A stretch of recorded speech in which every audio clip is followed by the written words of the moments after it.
All right, welcome to the third episode of What You Raving About. Welcome everybody. You already know I'm Fred, JC. What's happening, people? What's happening? All right, so let's get right into it. We lost. Score 25-27. Bills, they head on to the AFC Championship. We go home. Statistically, we led the game in every category, pretty much. Yeah, dominated actually. We dominated yards per pass. We dominated the run. Well, they had a little bit more rushing yards, rushing attempts than us. 5.9 yards per rush. 7 out of 10 on third down. 1 for 1 on fourth down. The Bills were 1 for 1. The category where we lost this game was turnovers. Let's talk about the 3 turnovers. First one, Lamar. Let's talk about that. So first turnover, Lamar interception, complete bonehead play on Lamar's part. We love you 8, but I mean even Lamar went to the sideline confused about why he did it that way. He had Bateman on an outbreaking route, on a corner route, and he was going to throw it early because he had pressure in his lap. But, I mean, Lamar has to throw that away. It's not a play where you sit there and go, let me just throw it up in play and see if my guy... And even if you did, it's got to be right where Bateman is, not up the field. So, I mean, some people thought it might have been a little bit of miscommunication, but it's really that pressure up the pocket. Lamar lets it go high, and he should have just threw it away. Yeah, I kind of feel the same way. I mean, when I looked at it, it looked like maybe Lamar thought he was going to cut out and then up, and he didn't do it. To me, it was some type of miscommunication, but either way, turnovers can't happen in the playoffs like that. So let's move on to Mark Andrews with the fumble. Well, let's not skip over Lamar's fumble. Oh yeah, Lamar's fumble. Lamar's fumble. Although we know Lamar makes crazy plays, right? Lamar's going for a crazy play there. It's the conditions didn't allow the ball to be in his hands. Freak accident fumble. It wasn't caused by anybody. It was caused by the elements. But nonetheless, know the situation, right? Situation is ugly. The ground is ugly. You can't cut like you normally would, so you're not going to be able to give out too much razzle-dazzle back there. Just go down, take the sack. Yeah, I mean, that play right there was just like, all right, Lamar, you don't have to put on your cape right now. Yeah. Right? We're in the game. Yeah, we're in the game. We're in great field position. Exactly. Let's just keep moving. Yep. So that fumble, it was uncalled for. It's not 100% on a player. It is the elements' fault, but as a player, you do want to be cognizant. The elements are a part of the game. You got to be smart with the ball.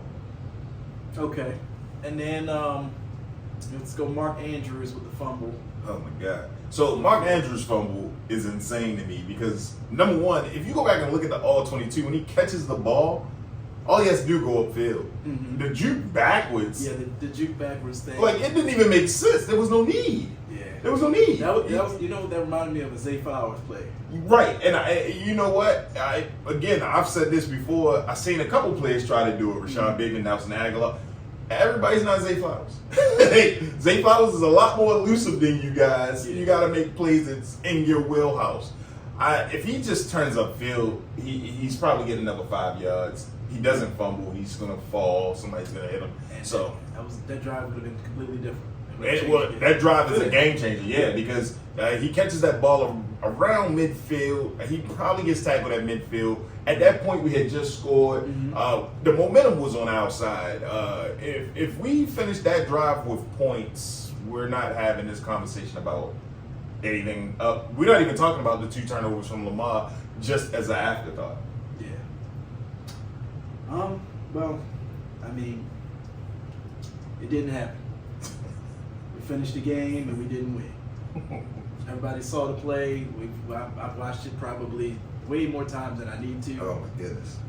And things like that happen. We're human beings. I mean, I don't know how many people even touch football, but in that type of cold, that environment, it's like a brick being thrown at you. Andrews, you got to do your job. But you get paid millions of dollars for, but stuff happens. Well, and that's, we were just talking about this before we got on, man. Like, looking at the crazy stat line where they're talking about Mark Andrews in these clutch moments, man. Mark Andrews is somebody Lamar trusts. Mm-hmm. Lamar wanted that play from Mark. Mm-hmm. He wanted that because that's the guy he believes in the most when it comes down to those plays. And it's not unfortunate because you want to have a security blanket like that. And the play worked. The play worked. It was a great concept. It worked. Shout out to Rashad Bateman toughing it out to get in there just to give them that extra body that people had to look at. The play worked. But Mark Andrews in these clutch situations now, man, no touchdowns at all. He's not scored at all in these clutch situations. Averaging 39 yards per game in the playoffs. And that's your security blanket. It's just not there. So as much as people want to talk about Lamar, you got to talk about everything around him. You got to have everything click. In the playoffs, the margin for error is so small. It's so small. So, Mark Andrews, I know you're going to bounce back from this. He has not had this type of play in a playoffs, though. Mm-hmm. This type of play that is back-breaking for the team. Two possessions in a row. He's never had this happen to him before. So I do think that's going to help kind of fortify him going forward. You know, Mark Andrews is still going to be on the team, and Lamar's still going to love him. Yeah, I'm hoping for the best. I hope Mark recovers from this and comes back a better player and ready for the next season. Mm-hmm. I think he might be due for a contract. Well, he has at least this year. I know for a fact he's under contract for the next season. Okay. Well, let's go to a quote that I got from online from James Jones. He said, "The Ravens are never at their best when their best is needed." And I think that describes us in the playoffs a lot of times. Does that come down to coaching? Or is that just the players just not, are they ready? Are they being prepared by the coaches? Or are they just nervous? So going into the game, the question mark of what we could do to win this game and how we could control the game was, glaring. Everybody wants to know what we can do.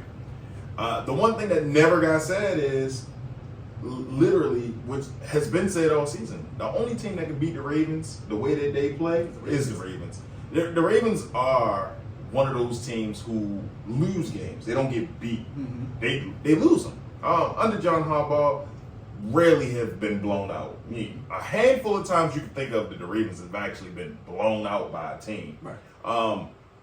So no, I don't think it's not being prepared. You have to be prepared by the coaches to be in these games. There's no way you're in all these games and the coaches didn't prepare you. Mm-hmm. As much as the talent matters, it's preparation too. All right, what you're going to do, how you're going to do it, how you're going to execute. I think that Lamar said it earlier before the playoffs that he gets antsy before the playoffs. Mm-hmm. Go back and look at this game. Roquan Smith, one of the best middle linebackers in the NFL, logged zero tackles in the first half. Zero. Mm-hmm. They ran the ball in the first half. They ran the ball. Zero. From Roquan that's unheard of. Right. I even screenshotted it at halftime because I couldn't believe it. Like, Roquan Smith has not made a play at all. Now go look at any other game when they need physicality. Who's coming down there? Started off Roquan. So you lost some of your physicality early in the game because your guy that makes them plays wasn't even there. Right. So I think it was the players, man. I think the coaches did a really good job. I think they had a sound game plan, except for that first pass play where we went in Tampa. I don't know why we went in Tampa 2 against Josh Allen, allowing 21 to be one-on-one in the middle with Shakir, which is his favorite target. Yeah. I don't understand that play. I was confused about. Outside of that, I think the game plan was solid, man. I think they did a good job with the game plan. If you really go look at it, like you said, we won a lot of that game as far as the yards and stuff. Yeah. So I think the game plan was solid. The execution was pretty good, besides the mistakes, the fumbles. If you go back and, again, you eliminate Lamar throwing that interception, he's probably walking down the field again. You eliminate that fumble, he's at midfield right there. Yep. That's another set of points. Yep. You eliminate Mark's fumble, who's already about to be at midfield. That's another group of points right there. And then the defense was shaky in the beginning, but they settled down. Yeah, they settled down. They settled down. Lamar settled down as well. Yeah. Stopped making bonehead plays. He went for what was available. And it was balanced. We ran the ball 30 times. Yep. Threw the ball 25 times. I know it was a lot of people ready to complain. Why didn't we run the ball? We ran the ball? We just didn't run it with Derek as much, because if you go back and look, they put 10 in the box every time we had Derek on the field. But when Justice came in, they lightened up the box because they expected pass. Yeah. That's why he was able to break off them big runs. And I did see that Derek was having a little trouble catching the ball out of the backfield, or even just catching the ball in general. Because there were about 2 plays where he threw it straight to Derek, and Derek just couldn't hold on to it. Yep. Once again, that goes back to how hard the ball probably is out there in that weather. To me, when I was there, it was cold. It wasn't any colder than here. Like, a lot of people ask me, like, how cold was it? It was cold, but it wasn't as cold as, say, I want to say in the Ravens Stadium in the upper decks. Like, it was cold, but it wasn't anything crazy. Like, I didn't even have my gloves on most of the game. Maybe it's because I was watching the game. I wasn't really paying attention, but it was cold. The snow was falling, but it was very light. The Bills fans were great. Shout out to the Bills Mafia. Shout out to the parking attendants, everybody that works out at the stadium. I can say, not my favorite stadium. Not my favorite stadium out of all stadiums. I see why you guys are getting a new stadium. I'm about to say, they're building a new one for a reason. That thing is ancient. Okay. So now we're in the Ravens off season. We got, 9 Pro Bowlers? Yep, 9 Pro Bowlers. 9 Pro Bowlers. Ronnie was not one of those Pro Bowlers. I think he's an alternate. He is. So Ronnie Stanley next season might not be here. He's got a $7.5 million cap hit this year, which he took a pay cut on that. What are we going to do at left tackle? Do you think the Ravens are going to re-sign him? Can we move Rose Garden to left tackle possibly? How do you think we're going to play that? So, all is open options. I do think that priority for the Ravens this offseason is re-signing Ronnie Stanley and Adarius Washington. Those are 2 big re-signings that I think they want to do. One under the radar, one that most people aren't talking about is Patrick Ricard. He's gonna want to get that deal done too, just to keep him here for a little while longer. At least because you got Derek next year, you want to give that same backfield a chance. Right. The reason why I really think that they're gonna re-sign Ronnie, is my thoughts, is that Ronnie is a hometown guy now. At this point, Ronnie Stanley is that guy who will be the vet in the locker room. He literally is going to be, he is the oldest lineman on our line next season if he comes back. And it's like, we need that guy. And I think that they go ahead and figure out a way to do that. Now, your question about Rosengartner, I do think that that's possible. Because you got to think, in college, he was a blindside blocker. Right. This is what made him so good at right tackle to begin with, because he was used to being the blindside blocker. So he worked a little bit different than your regular right tackle would, and a little bit harder at it, because that was where he was stationed at as the blindside blocker for Michael Penix. Right. So I do want to see Ronnie get re-signed. If you can't, your viable options as a vet out there, maybe Cam Thomas, but I mean, there's a couple of other guys out there. I think Tyron's going to be available too, Tyron Smith. I don't think you want to go that old. Yeah, I don't think you want to go that old. But it depends on the price. Correct. Yeah. So because Ronnie, what is Ronnie, 31? 30, 31? That's a good question. I mean, I would have to look. I'm not sure how old he is. I got to look that one up. But I want to say he's 30, 31. Yeah. Left tackle, one of the hardest positions on the field to play. He's 30, so he'll be 31 this March, though. Okay. So that's not bad. I mean, if you could re-sign him at 31, give him another 2 year? I would even venture to go 3 years on him because I got a left tackle making it to 35 and being productive, especially with the way he's been through his career with the injuries, and then it's been his first full season in a while. I think that he still has some gas in the tank. I mean, he didn't show any signs of slowing down this season to me. Right. I mean, it was the right price. Yeah. I mean, you're talking left tackle. Well, right now he's making 7.5. He's probably in the middle of the pack. So if they paid him and they spread it out, we're looking at maybe like 12, 13.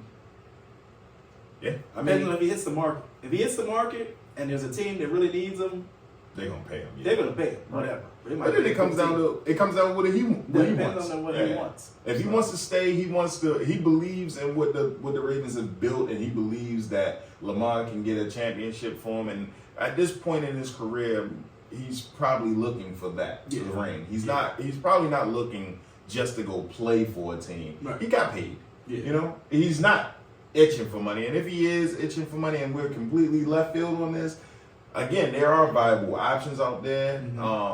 And I don't know if I want to go to the draft and do this. I'm a little scared of that. Well, where we are in the draft, what pick are we? 27. We're not going to get a starting left tackle in the draft at 27. I mean, we got lucky over these last years. Cause you think about it, we ain't missed the playoffs for real. But what under this 2 years? 2 years. No, not even 2 years because the 1 year that he wasn't there. Tyler Huntley was the quarterback and he was in the playoffs. So 6 of the 7 years of Lamar's career, we've been in the playoffs. So we haven't had great draft pick spots besides the Kyle Hamilton pick. Yeah, I mean, they're doing what they do in the front office, and they're getting it done, and they get the players that we need. And Tyler Linderbaum. Yep. Was a 20-some-odd pick, right? Mm-hmm. Adafe Owe finally showed up this season with a double-digit sack season, but he was one of the last picks of the draft that year too. So they make things work. Okay. Top priorities this offseason. Top priorities. Top 3. Let's go top 3. Top 3. All right. So I told you my 3 guys that I want to re-sign. So I'm gonna just call that 1. I just want to re-sign those guys. All right. After that, we're gonna go look for a corner. All right. There's some good corners in this free agency. If you want to spend the money, DJ Reed will be in there. Rasul Douglas from Buffalo will be in there. Trevarius Ward will be in there. So there's some options there. The only option we don't have is re-signing Brandon. Please. Please. If nothing else, just move on from this guy. Let him. I wish him the best. You know, I want him to go somewhere and flourish, but this ain't it. We gotta part ways. Yeah. Number three. Oh my goodness. Number 3 is most important to me. Please keep these coaches. The reason why I'm saying that, every year that we do good, we get some turnover in these coaching spots. And when I mean the coaching spots, I mean let Zach Orr stay. Todd Monken, I know you had some interviews. One of the jobs is off the table. We seen that. Todd, give us one more. Give us one more year. And the reason why I'm saying it is because we want our Ravens to be so good. And a lot of the reasons why we get as far as we are is because of our talent. Yep. It don't have a lot to do with the coaching. The coaching just helps. But consistency is very important. Yep. So if we got a consistent guy calling a consistent scheme, it allows our players to get more adept with it. Remember, last year was Todd's first year and how far we got. This year was Todd's second year and the offense was better, even though we didn't finish at that top spot like we did. Right. The offense was better. That's Derrick Henry's first year in this system. Yes, we utilized him, but there's different ways to utilize him, and I think that they'll grow in that. So my third and biggest one is really keep some continuity with the coaching staff, so that way everybody knows what they're doing. Learning a whole new offensive playbook going into the new year, it's going to be difficult. Getting a whole new defensive scheme, it's going to be difficult. let these guys kind of settle into what we got going on and see if they can't do it better next year. If not, blow the whole thing up. Yeah.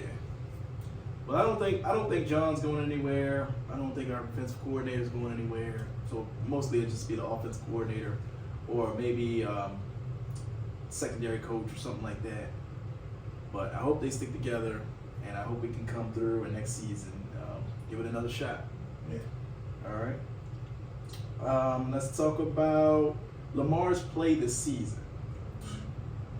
To me, he looked like the best athlete on the football field for most of the season. He looked more of a leader than I've ever seen him be, and he looked prepared. Even in that Bills game, when they were down, I feel like Lamar settled in that second half, and he knew exactly what he needed to do to get it done. And I feel like he gave us everything that he could. Like, he did everything he could. We drove down the field. It wasn't like the plays weren't working. Like, what the heck are they calling? Lamar was getting us down the field with whoever was on the field. I don't know. Everybody watched the game, I'm sure. Bateman was limping through the game through the second half. We didn't have Zay, and we were still completing passes. And looking at the box score, I can't remember where we were. He was 18 for 25. Averaging 8.9 yards per pass. Still one of the best averages. I mean, Lamar played his ass off. So I'm not going to put this loss just on Lamar. The media might. I'm not going to put this loss just on Andrews. I'm going to call it a team effort. And like Jay said, they beat themselves. And that's all it is to it. Yeah, I agree. Lamar's play this year in general looked a lot more focused. I mean, even in this loss, every loss this season, matter of fact, it didn't look like he quit. It looked like, all right, I made a mistake. We're going to go back out here and try to get it done. Yep. Even if you go back over the interceptions through the year, they was talking about how, besides the one in the Steelers game where he threw it directly to Minka Fitzpatrick, but they're saying, Rashad Bateman pulled up on the route. 90% of what they said about his season was he gave it his all. He ran hard, he passed. Even in the loss, when he said his mom got on him about not running, he decided to focus in on just doing what got him here, right? Yep. And you've seen some of that in the Bills game. Seen something, he ain't like it. He wanted to throw a couple passes. He was like, these guys probably aren't going to catch it. And he went ahead and made a play, right? He played phenomenal, man. Lamar gave it a great effort this season. He put a lot into what he was doing in this craft. And I'm actually really, really impressed with where he's going. And I know a lot of people talk on the talking heads of talking about the legacy of Lamar Jackson will always be this. Come on, let's be real. Yep. Peyton Manning started his career 3-5 in the postseason. Didn't win his first Super Bowl till his 9th season. Drew Brees didn't win until technically year 8, came in 2001. San Diego gave up on him. He goes down to New Orleans and wins in 2009. Let's call a spade a spade. John Elway didn't win until his 13th season. Right. And he's considered one of the greatest quarterbacks too. So give the man some grace. What I seen in this game was what I want to see from him going forward. When the chips was down, he did not fold. Past seasons, I will agree. When we were down bad, it didn't even look like Lamar came out there with the firepower to try to stop anything. Right.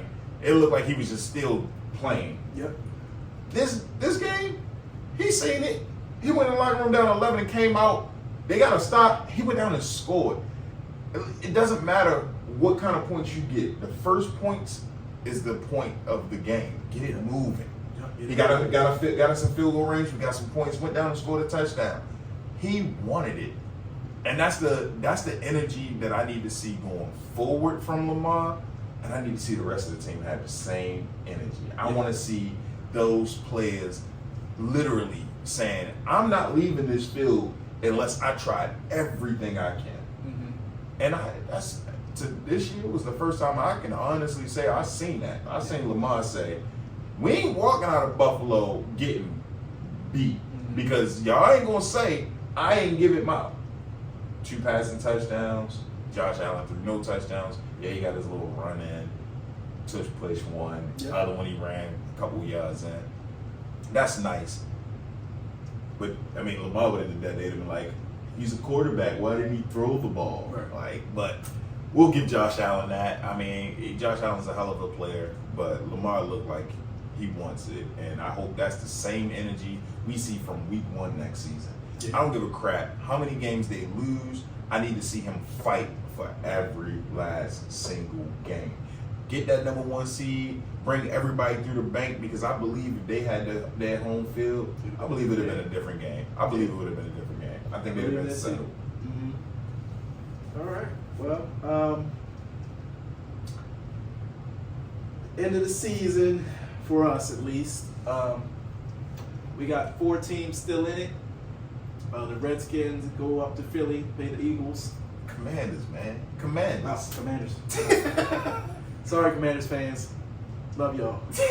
Don't want y'all to win, but I don't want Philly to win either. So, Bruh, I don't want Philly to win because I just don't like their fans. Okay. That's it. I don't have anything against anybody on the team but their fans. Saquon Barkley, shout out to you, man, Penn State. But I got a lot of Eagles fans though, so I gotta shout them out. Shout out to my Eagles fans and friends. I can't stand Eagles Nation. They don't even like their team. They boom just because. Hey, they only got 2 yards. Boo! Bro, it's the first play of the game. They can get 2 yards. They don't have to get a home run on every play. They're pretty feisty up there. Wow. What is your score prediction for that game? So, I love a close game. I do love what the Commanders have done this season. I am not missed on saying that they did a wonderful job. I do want people to stop saying Jaden Daniels is doing something that ain't never been done before. Ben Roethlisberger, rookie year, went to the AFC Championship game. Joe Flacco, rookie year, went to the AFC Championship. Like, this is not unheard of. Mm-hmm. He's playing lights out, though. He's playing the clutches I've ever seen a rookie play.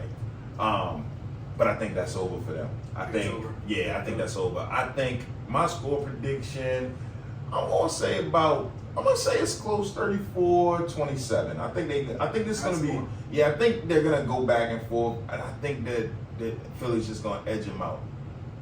Okay. Well, we know the Bills, they're going up to Kansas City. What's your score prediction for that one? So, you know how they say certain players got certain kryptonites, right? They say the kryptonite shown for Patrick Mahomes right now is Joe Burrow. Joe Burrow gets it done the best against him. Mm-hmm. They say Josh Allen and Patrick Mahomes are like running head and head with each other right now for everything. But it's not really a head to head. It's giving the new age Peyton Manning and Tom Brady, right? Mm-hmm. Peyton Manning being Josh Allen, and of course Patrick Mahomes being Tom Brady. Peyton eventually gets it done against Brady. He does, but it took a lot, and I don't think this is the year that he gets past them. They lost some more people against us. Tyler Rapp, I don't know what happened to him. I couldn't really. When I seen him get on that cart, I couldn't really tell what was going on. Yeah, I couldn't tell what happened. Because he looked a little shaky, but I don't. It could have been because he was cold that he looked this. I don't know. But they lost some more players again. And then going to Arrowhead to play, you lost some players. I don't see how that's a good recipe. Our defense played great on the back end of the season, but the Chiefs' defense has been playing great all season. Keeping them in the games. Yeah, that's going to be a tough matchup. Josh Allen wasn't even able to really produce against us, and we had 21 that he could throw to at any time. Yeah. So in that game, I do think it's going to be a little bit of a slugfest. I still think that Kansas City does not run up the score. They still don't get over 30 points. At best, 24-20. Okay. All right. You had something in closing? Yeah, so a lot of people have asked this, and I'm going to ask. It's going into year 8 for Lamar. Is Lamar turning out to be just a regular season quarterback? I don't think so. I think that Lamar learning curve took a little bit longer than most would have wanted, but if you think about, this was going to be in my closing also. If you think about the Ravens as an organization, they're one of the toughest, most well-respected, most organized organizations in the NFL. That's why we keep putting out a great product. Like, we continue to make the playoffs. We continue to draft good people. We continue to put fans in the stands. We don't have any bags over our heads because we went 2-16 or 2-15 because of the organization.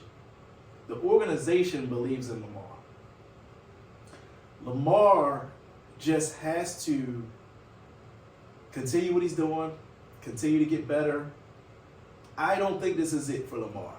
I think we got many years ahead of him being a championship caliber quarterback.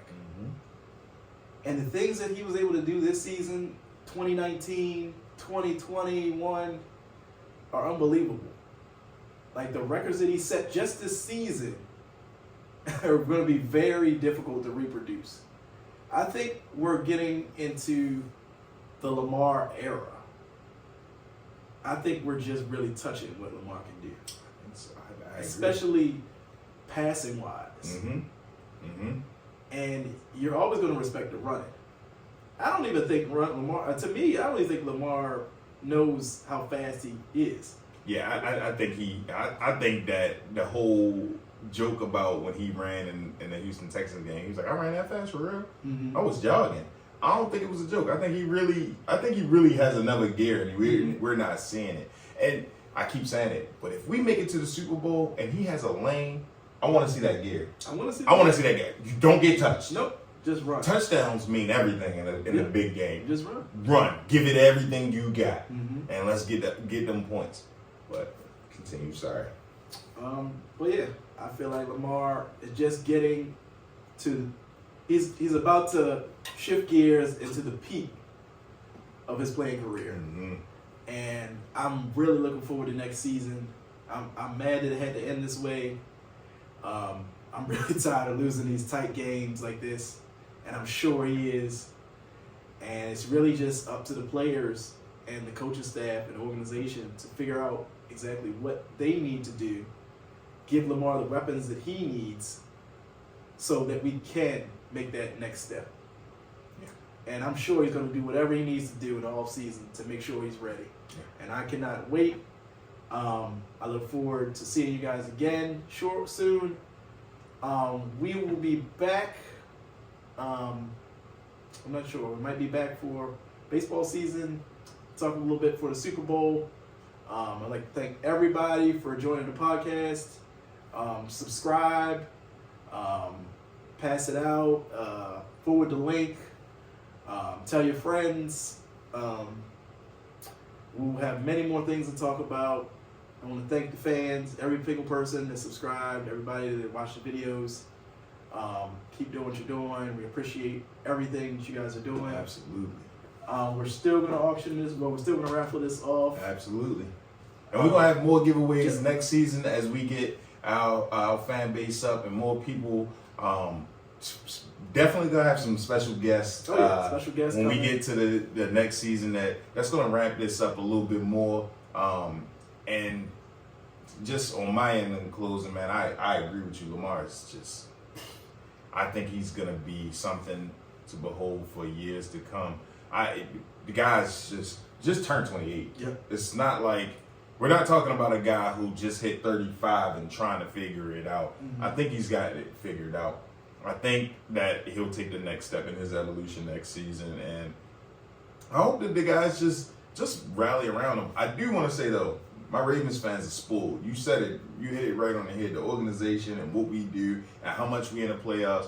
I think our fans are really spoiled. We really think that every time we step out there, we're going to win the whole thing. And that's not a bad thing, right? You want to believe in your team. It's not a bad thing. Yeah, you want to believe in your team. We've seen the product. Yeah, you want to believe in your team. But also remember, guys, we're still a young franchise. Yeah. When it all boils down, the only franchise that's younger right now is the Houston Texans. We are young. And the Jags, right? Yeah. We're young. We're working diligently, But we got more Super Bowl wins over our tenure of existence than teams that's been in the league forever. Forever. So we're right there though. Mm-hmm. We are. I do think that Lamar's good years are still ahead. Mm-hmm. I don't think that he keep reproducing these 4,000 passing yards plus 3,000 offensive yards rushing seasons. That's insane. Mm-hmm. But I do think that we do enough. We do enough. We'll be in that big conversation sooner than y'all think. Hopefully sooner than I think. We'll discuss that at a later time. All right. Well, thank you everybody. That wraps up episode 3. We'll see you on the next one. Peace.